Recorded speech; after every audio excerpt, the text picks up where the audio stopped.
Hello दोस्तों, जय माता दी। दोस्तों, चैत्र नवरात्रि शुरू होने वाले हैं। चैत्र नवरात्रि 30 मार्च से शुरू होकर 6 अप्रैल तक है। 6 अप्रैल को नवमी के दिन कन्या बिठाई जाएंगी।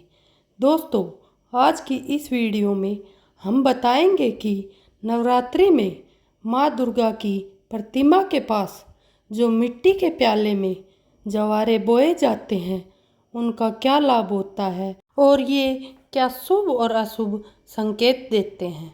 दोस्तों, आज की वीडियो में हम यह जानकारी आपको बताऊंगे। अगर वीडियो अच्छा लगे तो लाइक करें और चैनल को सब्सक्राइब करें। दोस्तों, नवरात्रि के पहले दिन एक मिट्टी का प्याला लेकर उसमें मिट्टी भरकर जौ बोए जाते हैं।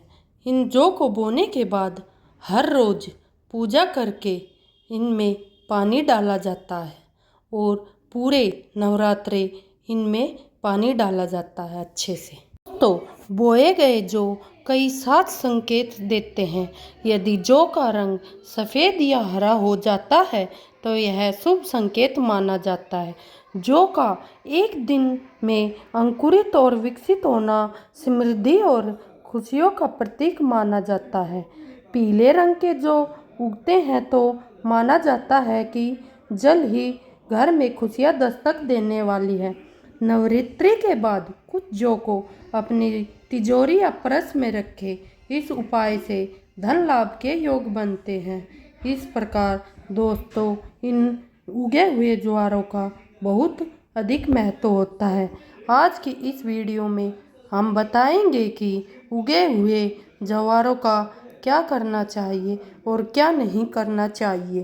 दोस्तों, नवरात्रि के समय माँ दुर्गा की प्रतिमा के सामने मिट्टी के प्याले में जौ बोए जाते हैं। नवरात्रि में उगने वाले ज्वारे शुभ या अशुभ संकेत देते हैं।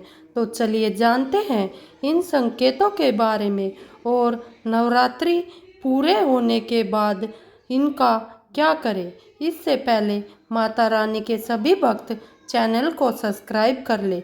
मान्यता के अनुसार यदि बोए गए ज्वार का शुरुआत के दिनों में अंकुरित होना शुभ माना जाता है। यदि बोए गए ज्वार का शुरुआत के दिनों में ही अंकुरित होना शुभ संकेत हो सकता है। यदि जो सफ़ेद रंग में उग रहा है तो यह भविष्य में समृद्धि के संकेत, और यदि 9 दिनों के बाद भी ज्वार न निकले तो यह आने वाली किसी समस्या को संकेत हो सकता है। दोस्तों, नवरात्रि के बाद इन ज्वारों का क्या करना चाहिए।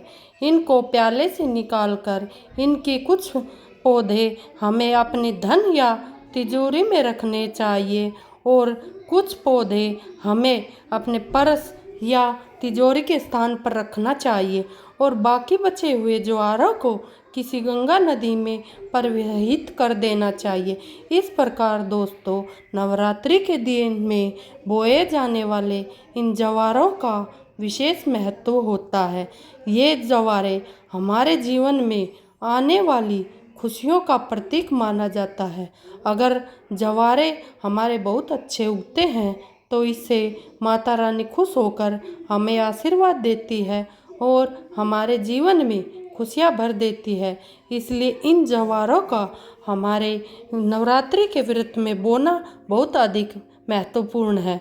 दोस्तों, ज्वारों को बोने के लिए एक मिट्टी का प्याला लेकर उसमें मिट्टी भरकर कुछ जौ के बीज उसमें डाल देने चाहिए और उसमें प्रतिदिन माता की पूजा करके अच्छे से साफ और स्वच्छ जल देना चाहिए।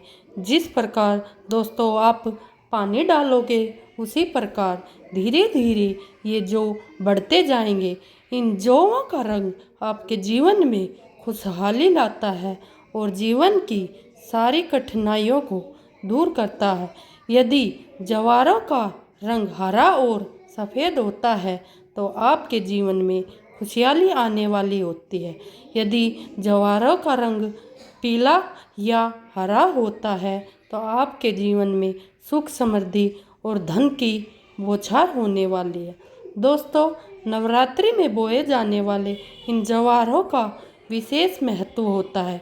इस प्रकार नवरात्रि के दिनों में हमें अच्छे से जवारे बोने चाहिए। दोस्तों, वीडियो अच्छा लगे तो लाइक करें और चैनल सब्सक्राइब करें और कमेंट बॉक्स में जय माता दी ज़रूर लिखें।